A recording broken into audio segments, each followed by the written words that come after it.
Hello, I'm Jeff Cavins. Pope Francis has invited us to experience the mercy of God.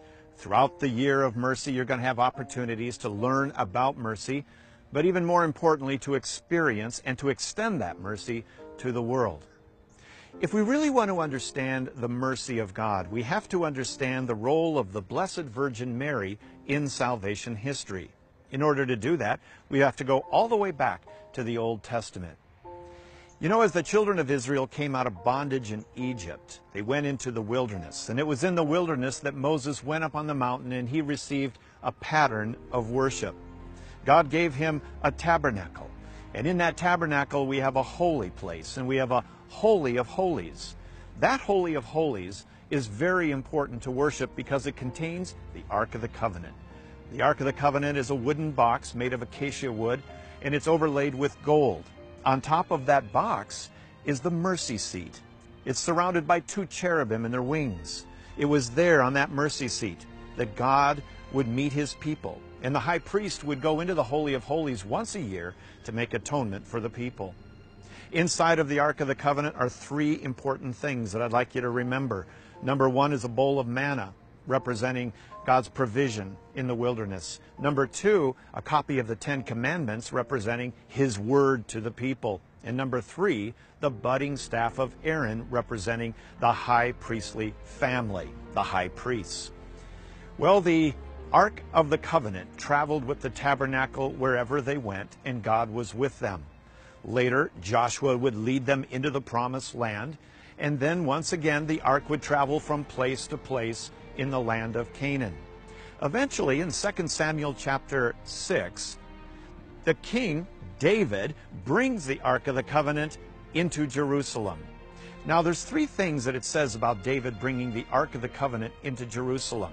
Number one, he went into the hill country of Judea. Number two, he danced with all of his might before the ark. And number three, he said, "How is it that the ark of my Lord has come to me?" In the year 587, the Babylonians came down and they destroyed Jerusalem and the temple. But before they did, it's recorded in 2 Maccabees chapter 2 that Jeremiah the prophet took the Ark of the Covenant out of the Holy of Holies and hid it in a cave before the Babylonians came. That's how precious it is. They hid it in a cave, and you can read about it in 2 Maccabees chapter 2.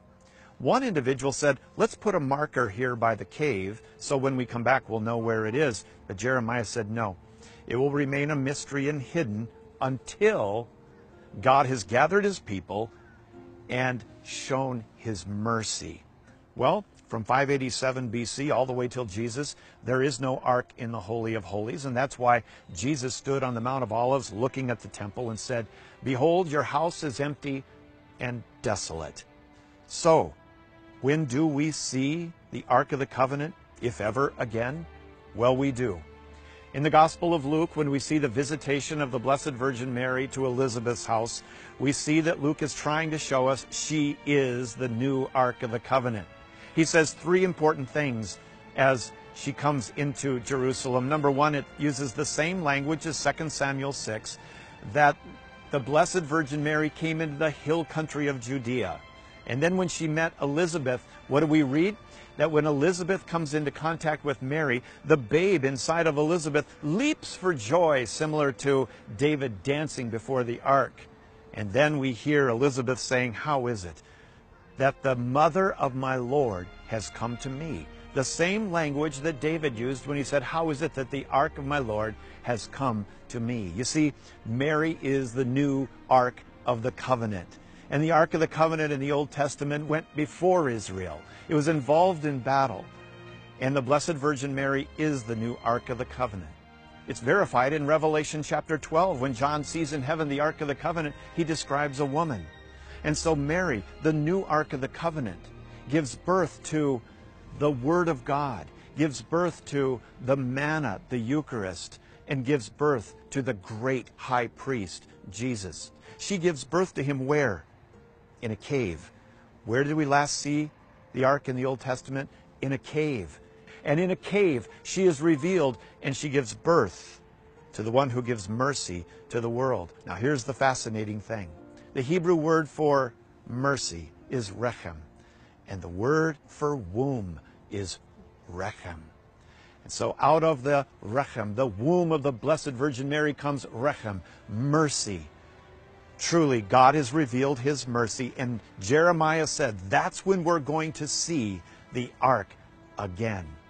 Now, as you go through the year of mercy, I encourage you to develop a relationship with the Blessed Virgin Mary, your mother.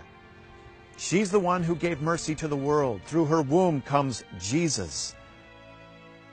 I encourage you to develop your relationship with Jesus, because this year will be a year of special mercy for you, and also an opportunity for you to extend that mercy to those around you. Enjoy this year. Enjoy the mercy of God.